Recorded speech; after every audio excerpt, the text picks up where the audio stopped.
I'm Henry Lawson, 80 years old, and if someone had told me that one day my own family would try to kill me right in the middle of the retirement party they organized for me, I would have laughed. But last night, that laughter died. After 45 years in business, I sold the company I built from scratch for $38 million. It should have been a night of honor, pride, and champagne glasses clinking beneath the warm golden lights. My son, Daniel, was the one who initiated the party, but it was my daughter-in-law, Vanessa, who orchestrated every detail. She appeared in a shimmering dress, her smile perfectly tailored for every camera and gaze in the room. As she approached me, her voice dripped with honey. "Father, you look tired. Have some champagne. You deserve to relax tonight." The glass sparkled in my hand beneath the chandelier, but to me it wasn't just champagne. It was a test, a verdict. I don't know what exactly triggered my suspicion at that moment. Perhaps the way Vanessa's lips tightened ever so slightly before curving into a smile, or how her eyes never truly met mine. But the instincts of a man who'd survived 4 decades in the corporate battlefield whispered one thing.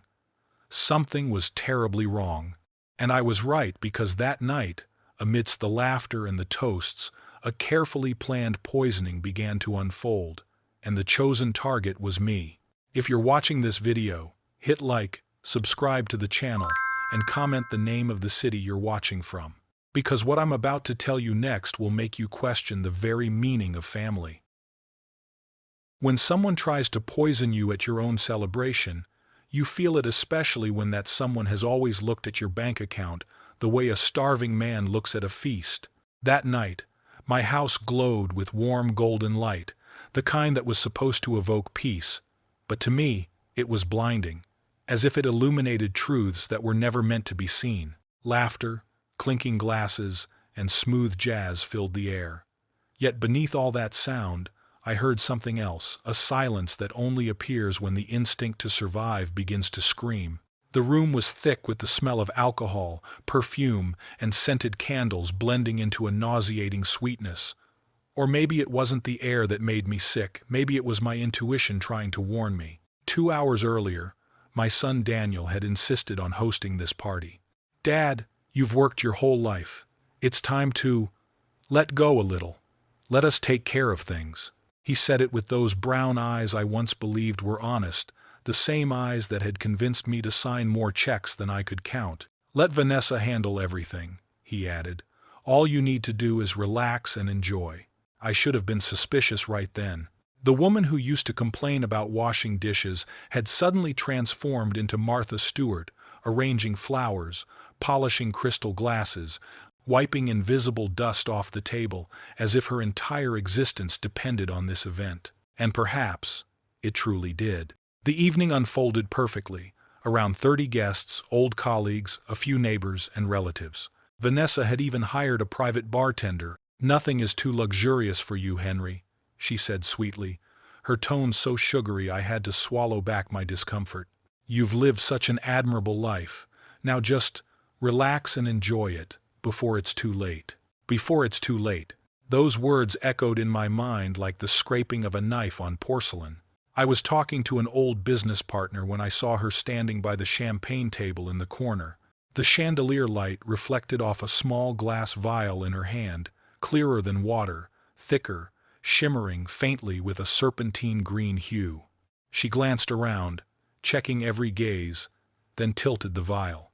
I watched as drops of liquid fell into a glass, the chipped one at the rim, the glass I always used at every party. Vanessa rotated her wrist slightly, letting the poison blend seamlessly with the champagne, and smiled a smile that, if you didn't look closely, might seem tender. Her hand trembled faintly, but her eyes were steady, precise like a scientist completing her final experiment. The room still shimmered with golden light. The music floated gently, and laughter rippled like champagne bubbles, a perfect picture of celebration. But beneath the glow of that golden drink, death was waiting to be raised in a toast. I saw it. The vial, the chipped glass, and that innocent-looking liquid that sent an icy shiver down my spine. Part of me wanted to rush forward, to knock it all over. But another part, the one that had survived 40 years among cold-blooded profit hunters, whispered instead, "No, let the snake believe it has cornered the mouse." I smiled, nodded at my partner's comment about market trends. While others laughed, I observed. While they toasted, I counted every heartbeat.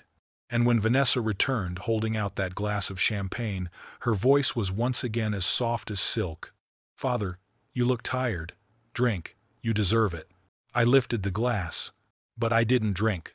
Because I knew tonight, I wasn't the only one intoxicated in that room. Someone else was drunk, on the scent of victory. The noise of the party suddenly faded into the distance.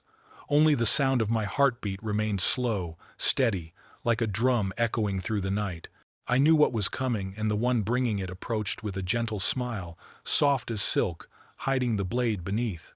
Vanessa walked toward me, holding the prepared glass of champagne. The chandelier light shimmered across the surface of the drink, casting a trembling reflection on her wrist, a thin, glimmering line that looked disturbingly like a blade. "You've worked hard your whole life," she murmured sweetly. "Just one glass, you deserve to rest." I accepted the glass, smiled politely, never breaking eye contact. I didn't drink. I waited. 10 minutes later, while Vanessa was busy flaunting her new tennis bracelet to a few neighbors, I moved. 10 seconds long enough for the snake to feel safe, short enough that the mouse wouldn't escape. I set my glass beside Evelyn's handbag, Vanessa's mother, and casually picked up another, as if simply switching hands. Evelyn, absent-minded as ever, reached for the very glass I had placed there. Not 5 minutes passed before she tilted her head, took another sip, and smiled. "How strange. It tastes a bit like burnt almonds. Where did you get this champagne, Henry?" I heard the sound of the glass hitting the marble floor before I saw her fall. The shattering echoed against the ceiling, then came the heavy thud of her body. Evelyn convulsed, white foam seeping from her mouth. The scent of champagne mixed with a faint metallic tang, the smell of life leaving a body. And one chilling thought coursed through my mind. It wasn't supposed to be her. Vanessa screamed, ripping through the noise of the room. "Somebody call 911. Her performance was almost flawless, because true panic and staged panic look very different, if you know where to look. Daniel pushed through the crowd, pale as chalk. For an instant, I caught a flicker in his eyes, not fear, but calculation. A quick glance toward Vanessa, short, but long enough to betray him. "What happened?" he rasped. Vanessa sobbed, clutching my arm. "My mother. She was fine, and then suddenly she just collapsed." She pointed at Evelyn, now unconscious but still breathing. Thank God. The paramedics arrived within minutes. They lifted Evelyn onto a stretcher and rolled her out. I rose to follow, oddly calm, not out of detachment, but because, in my mind, the scales had begun to tip toward justice. The poison had chosen the wrong victim, but the lesson had not. "Which hospital will she be taken to?" I asked one of the EMTs. "St. Mary's. Are you family?" "A close friend," I replied, glancing at Vanessa just long enough for her to understand exactly where I stood in this game. "I'll drive behind the ambulance." Daniel stepped in quickly, anxious. "Dad, stay here. Vanessa and I will handle this. You're tired, your heart can't take any more shock tonight." A genuine concern, perhaps, or a clever way to keep me far from the evidence. "Don't worry," I said, my smile thin as paper.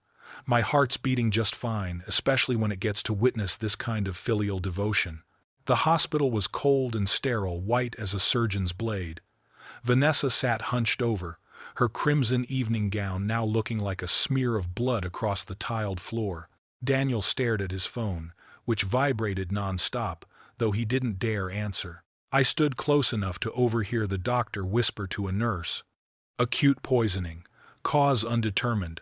Possibly an alkaloid plant-based. Specific enough to tell me someone had done their homework on hard-to-trace toxins." Vanessa kept repeating for the 5th time. "It's horrible, my poor mother. I don't understand what happened." I placed a hand on her shoulder, squeezed lightly just 1 second, enough to say I know. "These things are often hard to explain," I said softly. "The doctors will find the cause."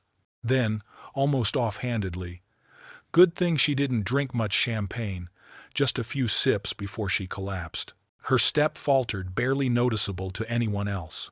Champagne? You think it was champagne? Probably not, I waved dismissively, forcing a dry chuckle. Just an old man's imagination. But her hand trembled so badly the coffee almost spilled, and her face turned pale as chalk. Daniel watched her closely, his eyes sharp like a hawk sizing up a wounded mouse. 3 hours later, the doctor emerged. Evelyn was stable, though she'd need overnight observation. Tests aren't conclusive yet, he said, but whatever she drank is being flushed from her system. Can we see her? Vanessa asked. Family only. She's sedated. Best come back tomorrow. Out in the parking lot, Daniel suddenly turned warm. Dad, maybe you should stay with us tonight. After all this, I'd feel better knowing you're not alone. A thoughtful invitation or a strategic containment. Thanks, I said, pulling my coat tighter. But remember, I just had that new security system installed, you recall, right? I kissed his cheek, then got into my car. In the rearview mirror, I saw them arguing, Vanessa gesturing wildly, Daniel's jaw tight with fury. Their plan had just derailed, and they were scrambling to rebuild the wreckage. Back home, I poured myself a real glass of champagne from an unopened bottle. My lips were dry, my skin cold, though I hadn't touched a drop of the other one. It was the bitter aftertaste of instinct proven right. I sat down at my desk, turned on the lamp. The room was so quiet I could hear the pen gliding across paper. The chaos of the night was over. Now came the controlled kind. As the door closed behind me and the night air brushed my collar, I knew one chapter had ended, and the hunt had begun. That night, I didn't sleep. The house lay buried in a thin layer of darkness, with only the faint glow of the desk lamp spilling across the stone countertop, where the dried stain of champagne from the party still lingered, like a reminder carved in shadow. The clock on the wall ticked steadily, each sound like a question without an answer. I wasn't afraid. I was simply cold, the kind of cold one feels after realizing the hand reaching for his life carries the same blood. So I did what I had done best for 45 years of surviving among predators I investigated, not with computers or databases, but with a lucid memory and a skeptical mind. Evelyn's poisoning was no coincidence, no accident. Someone had planned to kill me that night, using my 70 years of age to disguise everything as a plausible stroke following a business sale. But why? That was the $23 million question. 5 in the morning. Thick black coffee, steam curling lazily in the air. I spread out an old yellow notepad, pressing the pen hard enough to etch into the paper like carving into skin. Daniel, architecture firm collapsing since the recession. Vanessa, jewelry boutique, more of an expensive hobby than a business. Westfield house, refinanced, mortgage tripled beyond their means. 2 Audis, 1 Lexus, none fully paid off. Shopping, enough to fund the education budget of a small nation. Each line felt like blood draining from my own account. I had poured nearly $400,000 into them over 5 years, a few thousand every time Daniel claimed to be short on cash, the down payment for the new house when Vanessa wept for a better neighborhood to raise a child, the private school tuition for Emily because public education isn't good enough. I used to call them gifts, investments in their happiness. But this morning, the word gift looked more like an advance payment on an inheritance they couldn't wait to collect. The phone rang at 8:20. Vanessa. Her voice was sweet, but it trembled the kind of tremor from someone waiting for the results of an experiment. Father, I couldn't sleep all night. After what happened to Mom, I keep thinking, maybe the food last night was off. You didn't feel strange, did you? Testing the dose. No, I said slowly, letting each word drop like a stone. I'm perfectly fine, and well enough to remember everything from last night. She froze for a heartbeat, then rushed on. The doctor said Mom might be discharged today. She probably ate something before the party. You know how careless she can be with her medication. I almost laughed. Evelyn handled her pills like a military campaign. Daily boxes, labeled schedules, phone reminders. That's good, I replied calmly. I was worried the food from the party. Oh no, it couldn't be the food. Vanessa's pitch rose a note higher, faster than her pulse. It must have been just a mild reaction. After hanging up, I went to the kitchen. The same champagne bottle she'd opened the night before stood there 3/4 full, glimmering under the morning light. Beautiful and harmless, like death often is when it hides behind elegance. I rested my palm on the neck of the bottle. The glass was cold, cold like human skin after the soul departs. Not yet, I thought. In every hunt, it's the patient predator who survives. At 10 o'clock, the doorbell rang. Daniel stood at the porch, holding a box of pastries from my favorite bakery, a postcard of filial devotion. I thought you should have breakfast, Dad. You probably didn't eat much last night. I invited him in and poured coffee. The scent of his expensive cologne filled the air, but I could only smell deceit. He opened the right cabinet without asking, reaching for the sugar the same way he used to as a boy. Back then, he'd climb onto that stool to steal cookies. Now, the boy had simply learned to steal bigger things. You doing okay? He asked, pouring my cup.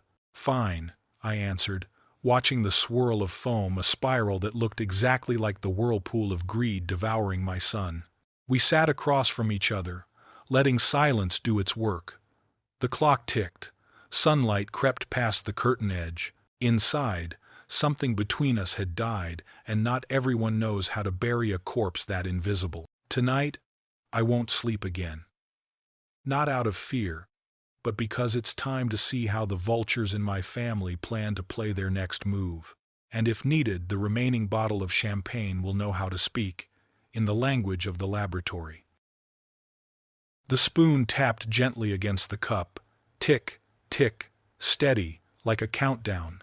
Morning sunlight cut through the blinds, dividing Daniel's face in half, one side warm, the other in shadow.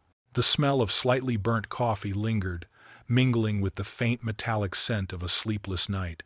Are you feeling all right, Dad? He asked, sitting across from me. Good. A few emotional jolts aren't enough to wear down these old bones. He smiled, but the smile stopped at his lips. That's what I'm afraid of. I set my cup down and waited. Daniel broke a piece of pastry, crumbs clinging to his fingers like the loose threads of a plan coming undone. You're handling too much, the accounts, the paperwork, the house. One small mistake could be dangerous. Vanessa and I talked about it. It's better if we take care of things. He pulled out his phone. The blue glow lit his eyes, glassy and sharp. Sunrise Gardens, 30 minutes from our place. Like a real resort golf course, spa, cultural activities, on-call doctors, always ready before anything unfortunate happens. He scrolled. Wide hallways, polished railings, a turquoise pool. To me, they looked like gilded handrails of a prison. There's usually a waiting list, Daniel said, sliding his finger to a bolded line. But if we want to move quickly, entrance fee, 400,000. The number fell into the room, then sank into silence like a stone dropped into a well. I studied the smiles in the photos, calm, orderly. Perhaps because their medication was always on time. Sounds nice, I said flatly. But I'm still happy here. This house holds too many memories of your mother. She's been gone 22 years, Dad. Daniel lowered his voice, wrapping velvet around a blade. It's time to start a new chapter, before it's too late. Affection in tone, control underneath. I'll think about it, I replied. It's a big decision. He exhaled, visibly relieved. Next week we can visit, maybe? Perhaps. I gathered the dishes. I should call to check on Evelyn. Daniel's gaze shifted. Doctor said no visits for a few days. Vanessa's mom needs rest. How convenient, just enough time for the poison to fade and the memory to blur. I went to my study. The wall clock ticked dryly. I thought about timing. They'd waited until after I sold the company smart. If I had died 6 months earlier, everything would have gone to Daniel under the old will. But gifts made while alive bring messy tax complications. Killing me now, after establishing a pattern of cognitive decline, would give them every excuse to invalidate the recent amendments. I picked up my pen and wrote one line, then slashed it out hard. Care equals control. The phone buzzed. Henry, how was the retirement party? Arthur Bennett, my attorney. Unforgettable. I need to see you immediately. Arthur's office was on the 20th floor, dark wood, leather chairs, the scent of ink and old money blending together the smell of verdicts not yet spoken. The city stretched below the glass like a massive balance sheet. Tell me everything, Arthur said once the door closed. I told him. Every detail. The glass, the eyes, Evelyn collapsing, Daniel's concern this morning. You're certain?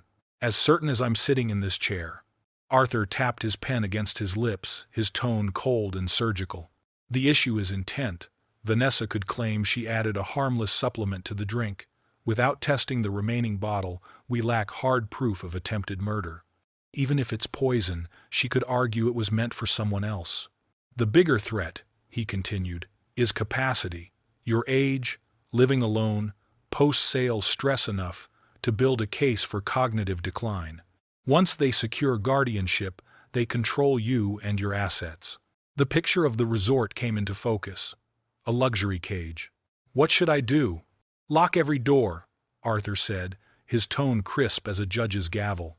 1. Get an immediate evaluation from an independent geriatric psychiatrist, establish mental capacity on record. 2.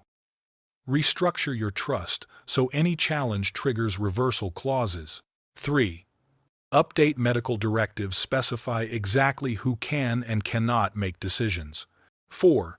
Create an automated financial safeguard. Any unauthorized access triggers an audit. I nodded. And personal safety? Cameras, motion sensors, panic buttons. I have a private team that handles high-net-worth clients. You'll sleep safely tonight. He paused, looking straight at me. They want professional opinions? Fine. We'll gather enough professional signatures to bury every other opinion. The next morning, 3 technicians arrived in an unmarked white van. The drills whined, cables slithered through the ceiling like veins. Cameras covered the doorway, hallway, and kitchen. Panic buttons were discreetly installed beside my bed and desk. I told the neighbors, "There've been package thefts lately." Everyone believed it a fashionable excuse in every suburb. At 2 o'clock, a courier delivered a thick envelope. A red seal pressed into the paper, a stamp of finality. The new will. Daniel no longer inherited everything, only a trust allowance of $50,000 per year, enough to live, not enough to indulge. Vanessa. Nothing. The majority of my estate would fund cancer research. The rest, distributed to charities I'd supported for years. Clause. If anyone declares me mentally unfit, the trust automatically redirects, ensuring that person gets nothing. I leaned back, reading the final version. The house felt still like a vault ceiling shut. The doorbell rang. The red light of the corner camera blinked. Daniel and Vanessa stood at the porch, faces tight, clothes too formal like they were heading to a meeting, and they were only this time. I was the chair. "Dad, we need to talk," Daniel began. "Come in." Vanessa sat on the edge of the couch, her heels hovering above the floor. Daniel's eyes flicked toward the camera. "New security system?" "Yes. Lots of package thefts lately. Can't be too careful these days." Vanessa cleared her throat, dabbing her eyes with a tissue, releasing a perfectly measured tear. "We keep thinking about what happened to my mother. If anything we brought caused her illness. I just feel so guilty." A well-rehearsed act. I let her continue. "Maybe we should take care of you for a while. Stay with us until everything settles." "Take care of me?" I raised an eyebrow. Daniel stepped in, right on cue. "Just temporarily, so I can handle your documents. Appointments take the pressure off." Silence stretched. In that silence, Daniel looked worried, but his eyes burned red with frustration. Vanessa looked like someone waiting for a mortgage payment she couldn't make. "You're right," I said softly. "At my age, anything can happen." I set down my cup. That's why I updated my will today, to prevent predictable problems. The room temperature dropped as if someone had opened a freezer. "Updated? How?" Daniel's voice lost its color. "Oh, just minor adjustments to fit current priorities." I smiled, the same smile I used when he was 9 and had just broken my favorite lamp.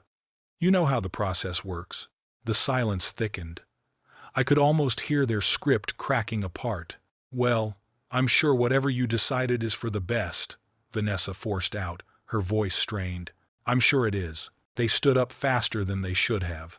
On the security monitor, I watched them sit in their car for 10 minutes, mouths moving sharply like knives crossing. Vanessa made a call, gesturing angrily. Daniel tried to snatch the phone, got pushed back. I poured myself a glass of wine. The taste was dry, almost metallic. Tonight I'd rest. Tomorrow the trap would close. Morning dew still clung to the railing, and the air carried a faint metallic scent. Evelyn Monroe stood in the shadow of the porch, gripping her small handbag so tightly her knuckles turned white like a drowning woman clutching her last lifeline. "Henry, I need to talk," she said bluntly, her voice hoarse but steady. About the bitterness that night. I invited her inside. The living room was unnaturally quiet. The wall clock ticked dry, deliberate. Steam curled up between us from 2 cups of tea, thin as the smoke after an explosion. "Vanessa told me it was a drug reaction," Evelyn began, her voice trembling but resolute. "But I haven't taken anything except vitamins for years." At the party, the champagne tasted strange, metallic, like a penny dissolving on my tongue. And I remember seeing her at the drink table, holding a small glass vial with a dropper. I leaned forward, my tone low. "Narrow neck, clear glass, a faint oily sheen around the rim?" Evelyn nodded. She set her cup down. The sound of porcelain meeting wood was sharp, the sound of a decision taking shape. "Vanessa always told me your money was unfair," she said with a bitter laugh. But what I heard in her voice wasn't jealousy, it was hunger. The pieces in my mind began to lock into place.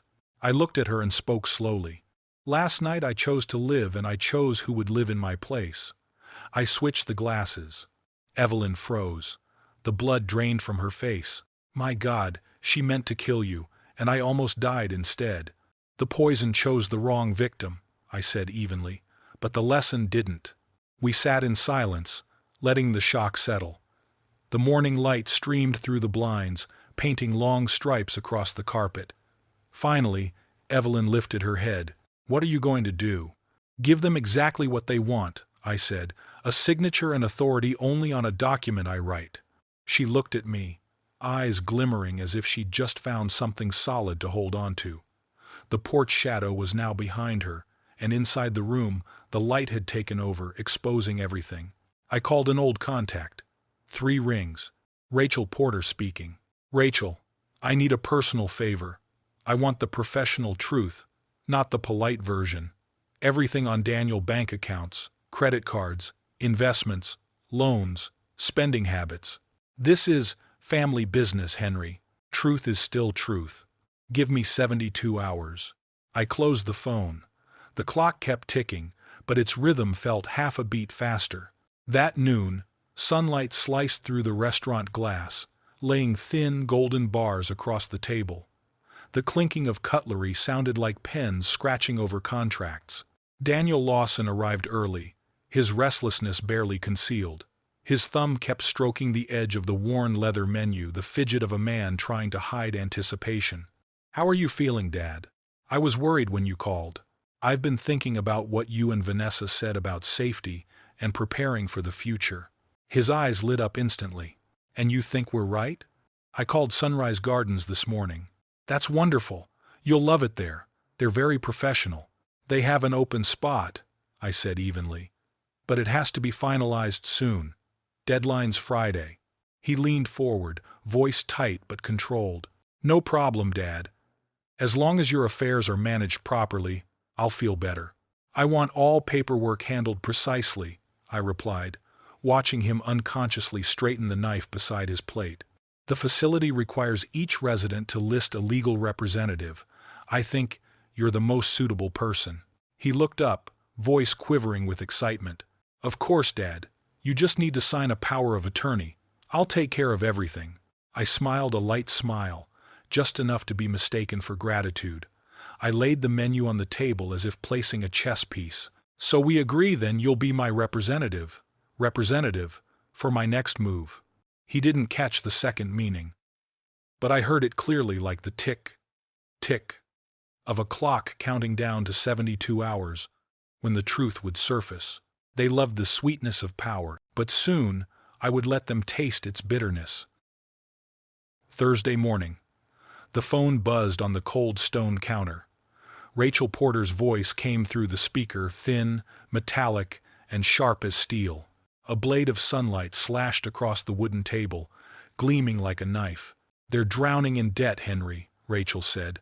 "The house has been refinanced 3 times.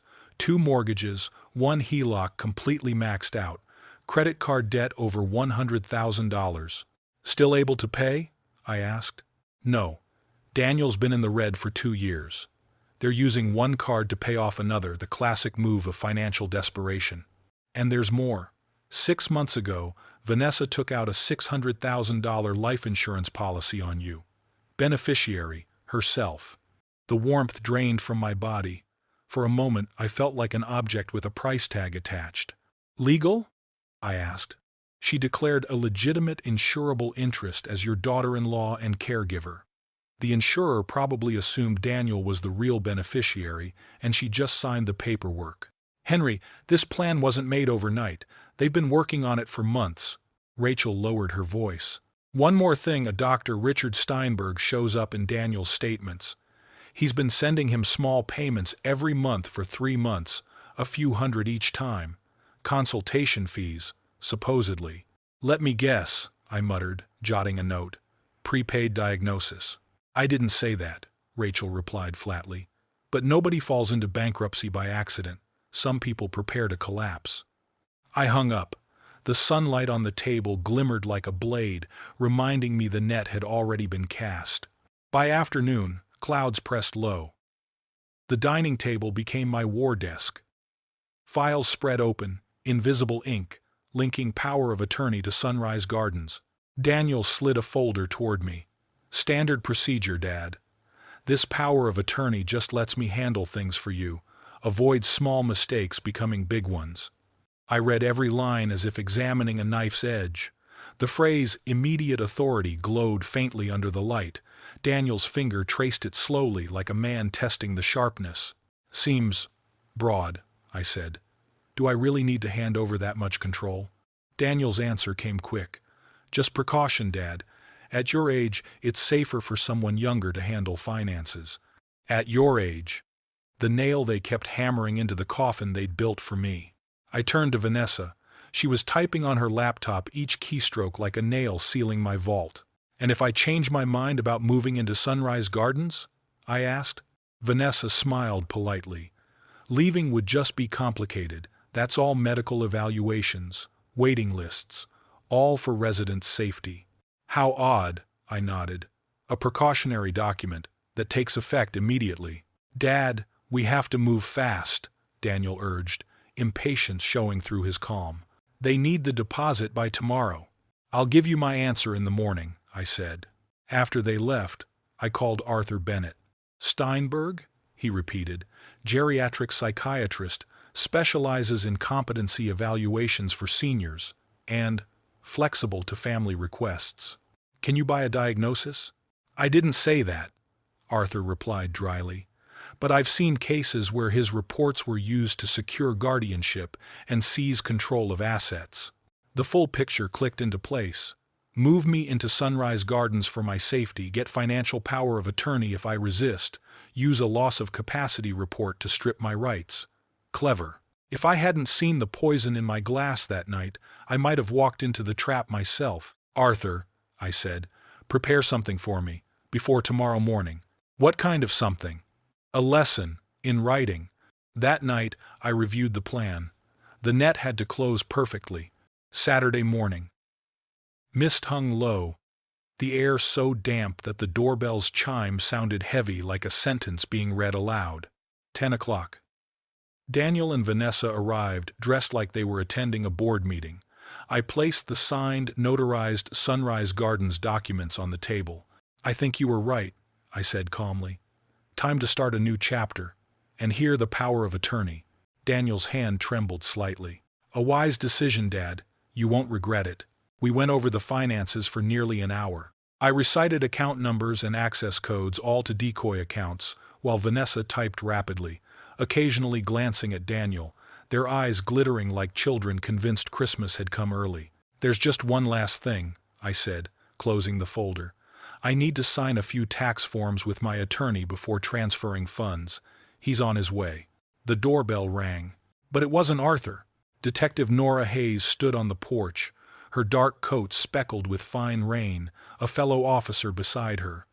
Tiny droplets clung to their shoulders like glass beads. Mr. Henry Lawson? Her voice was calm, firm. We need to discuss a medical incident that occurred in your home earlier this week. Daniel jumped up. What incident? Suspected poisoning, she said. Vanessa's face went pale. That was my mother. It was just a reaction to her medication. The doctor said it wasn't serious. Hayes opened her notebook. The pen scraped across the paper with a cutting sound. Toxicology reports from the hospital show that Evelyn Monroe ingested a significant amount of oleander extract. Oleander isn't medication, it's the signature of intent to kill. The air in the room thinned, like oxygen had been siphoned out. We also tested the remaining champagne bottle, Hayes continued. Results: same oleander toxin. Someone deliberately poisoned the drink. Daniel's eyes flickered from shock to horror. Vanessa, what did you do? I didn't do anything, she snapped, gripping her coffee cup until the liquid trembled at the rim.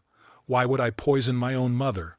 That's exactly what we're here to find out, Hayes replied, especially since the glass with the highest concentration of poison was prepared for Mr. Lawson. The power of attorney papers slipped from Daniel's hand, spun once in the air, then hit the carpet with a dull thud like a summons landing on a courtroom floor. I spoke just loud enough for them to hear. Detective, please show them the document. Hayes pulled out another file, stamped with a red seal, the ink bleeding like dried blood. Mrs. Vanessa Lawson, she read, 6 months ago, you purchased a $500,000 life insurance policy on Mr. Lawson, naming yourself as the sole beneficiary. That establishes clear financial motive. Vanessa staggered backward. No, Henry, say something. Tell them they're wrong. I looked at the woman who had once played the role of concern so convincingly. I don't speculate, I said evenly. I saw you pour the poison into my champagne glass, and I switched it. Daniel's head snapped toward me. You knew? You knew she was trying to poison you? I knew for days, I replied calmly. I knew about your debts, about Steinberg, about the guardianship plan, everything. Hayes stepped forward, the metallic click of handcuffs cutting through the silence. Vanessa Lawson, you are under arrest for attempted murder. Vanessa turned, eyes blazing. You think you're so clever, Henry. You have no idea what you've just started. I met her gaze squarely. On the contrary, I know exactly what I've just done. The clock struck the hour. This time, no one invited anyone in. The law had entered on its own. Afternoon light slid across the window pane, casting a gray blade of chill across the carpet. The living room was as silent as an interrogation chamber. The ticking of the clock echoed steadily, each beat striking like a verdict yet to be read aloud. Daniel sat slumped in the chair, looking like a man struck by lightning. Scattered papers of the power of attorney lay before him. The pale glow of his phone screen washed his face in a ghostly green. She said it was only to keep you safe, he rasped. Vanessa told me you were getting forgetful, making bad decisions. She convinced me that you needed to be protected, and the money. He gave a hollow laugh. She said it was to protect you too. He exhaled a bitter chuckle. Do you know what it's like, Dad? Watching your house about to be repossessed, your business collapse, while your little girl asks why Santa didn't come this year? I knew it was wrong, but desperation makes people deaf to morality. I let silence press down on the room. The fading light cut Daniel's face in two half-lit, half-shadow. Daniel, hand me your phone. He hesitated, then reluctantly placed it in my palm. I scrolled, each message carved into my mind like a knife scraping metal. Daniel, did you talk to Dad about Sunrise Gardens yet? Vanessa, yes, he's thinking about it. Daniel, good. The The sooner we move him out, the better. He's asking too many questions about our finances. Vanessa, what if he changes his mind? Daniel, he won't. After tomorrow night, he'll beg us to take care of him. I looked up. You knew, didn't you? Maybe not the details, but you knew something was coming. His shoulders sank. I thought she was just trying to scare you. Stage a fake break-in, maybe a small accident, something to make you feel unsafe living alone. I thought, that was all. You thought she'd stage an attempted murder, I said slowly, letting each word sink like lead. Not kill you for real, he murmured, just to frighten you into agreeing to sunrise. His voice hit the wall and fell flat to the floor. I placed the phone back on the table. I had Rachel Porter investigate your finances. Daniel's face drained of color. What did you find? Everything, I said evenly. Debt layered on debt, a failing business, a lifestyle far beyond your means, and most notably the payments you sent to Dr. Richard Steinberg, 3 months in a row, long before you mentioned Sunrise Gardens. What exactly were you consulting him about, Daniel? He buried his face in his hands. Vanessa said we needed a backup plan in case you refused to sign the power of attorney. Steinberg agreed to evaluate and find signs of mild cognitive decline if necessary. Just a precaution, if you made things difficult. A cold current ran down my spine. I stared straight into his eyes, the same eyes that once lit up when he took his first steps, now heavy with fear and shame. A precaution against what? Against your conscience? My voice was flat, hard as glass. Desperation isn't an excuse, Daniel. It's just a mirror showing who you really are. He trembled. I'm sorry. I never wanted to hurt you. I slid the stack of papers toward him. The top sheet, the power of attorney, looked thin, but it landed on the table with the weight of iron shackles. There's something you should know, I said quietly. The documents you signed today, they're fake. Arthur Bennett drafted them specifically for that meeting. They grant you full authority over exactly one account. That account holds precisely $1. Daniel froze. What do you mean? The real assets are locked in trusts you can't touch. My will gives you only a modest annual allowance. And if you're ever found complicit in Vanessa's attempted murder, even that disappears. I spoke softly, but each word struck like a hammer. The paperwork you plan to use to strip away my freedom is now the proof that I still own it. Daniel clutched his head, fingers curling as if trying to crush something invisible or maybe himself. You've ruined my life. No, Daniel, I said, meeting his eyes, my tone low but resolute. You ruined your own. I just made sure you couldn't ruin mine with it. Outside, rain began to patter against the windows. Inside, silence deepened until you could hear the faint rustle of paper on the floor. The last light of day fell through the glass, landing on his trembling hands, the same hands that once clung to mine as a child. Now they shook, not from fear of arrest, but from the unbearable weight of guilt. I stood, picked up the $1 power of attorney, and slipped it into its folder. $1, Daniel, I said quietly, just enough to remind you the real power of a signature is still here, and clarity of mind will always be the greatest fortune a man can own. 3 months have passed. The season has changed, and the garden still carries the faint scent of roses, though every petal now seems to hide a memory. I, Henry Lawson, sit on the wooden bench, listening to the wind weave through the bamboo like the house itself is exhaling after a storm. The verdict is in. Vanessa Lawson, 20 years for attempted murder. Daniel Lawson, 4 years for complicity. His lawyer managed to reduce the sentence, but nothing could pull the darkness from his eyes. Last night the phone vibrated. It was Emily, her voice breaking on the other end. Grandpa, I'm sorry. I didn't know they were like that. Of course not, sweetheart, I said softly. None of this was your fault. Can I visit you this summer? I just want to be near you. Of course, I've kept your room ready for years. Emily is innocent, a victim of greed like me, yet still a green sprout rising through ashes. Evelyn Monroe, Vanessa's mother, and I now meet twice a week for coffee. A small cafe at the end of the street, sunlight spilling through the glass, glimmering across the table. Two people betrayed by their own blood, now bound by truth. How could we, the ones who raised them, not see the devil growing under our own roof, Henry? Evelyn asked, staring out the window where late autumn light looked as thin as paper. I used to see people lose their minds over money in the business world, I said quietly. Now I've seen it inside my own bloodline. She pressed her lips together, then exhaled, as if setting down a stone. I'm thinking of writing a book about elder abuse. Maybe our story could warn someone before it's too late. I'll share my part, I nodded.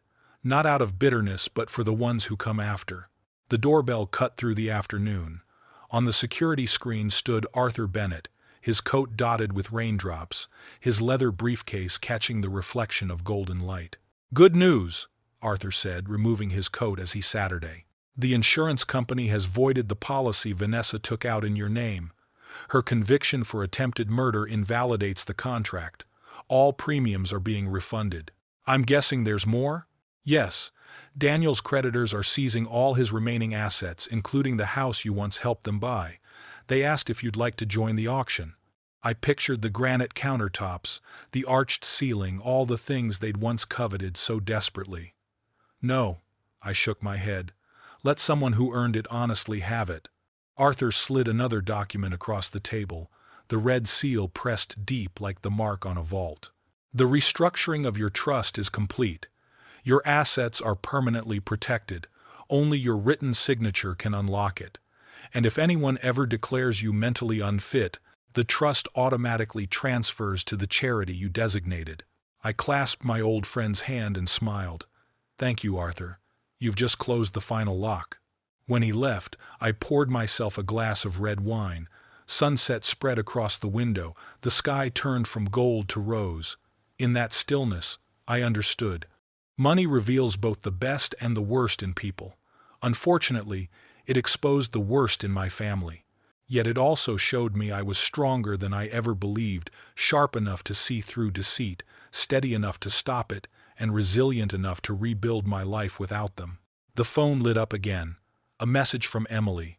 Grandpa, I got into Northwestern's pre-law program just like you told me to try for. I can't wait to tell you everything in person. I typed back. Congratulations, sweetheart. I'm proud of you. Maybe that's the real victory, not just stopping Daniel and Vanessa's scheme, but ensuring the next generation chooses differently. Emily will grow up knowing that money is a tool, not a purpose, that family is meant to lift each other up, not climb over one another to stand taller. I began this story with a failed poisoning at a retirement party, but in the end, it became a lesson about the difference between being old and being powerless.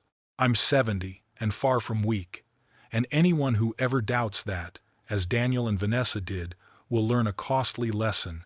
Never underestimate a clear-minded old man. Sometimes, the best revenge isn't handed down in court, it's in how you live afterward, living well enough that justice unfolds on its own, and ensuring that those who did wrong never taste the fruit of their deceit. I've done both, and tonight I will sleep in peace. Money exposes character. Age does not mean weakness. 45 years in business taught me how to read people and protect what truly matters. The greatest victory isn't stopping betrayal. It's teaching the next generation that family exists to lift one another up, not to step on one another to reach higher. If this story speaks to you, if you've ever been underestimated, dismissed, or deemed weak, yet rose to prove that resolve is stronger than deceit hit, like so, I know you're out there. Subscribe and turn on notifications each week. We share true stories of justice, dignity, and well-deserved retribution. Because the silence of those who've endured the most is often the sound that precedes awakening. And if you too believe that respect can't be bought with money, leave a comment below saying, I choose integrity over wealth. See you in the next story where the underestimated rise and justice speaks in its own voice.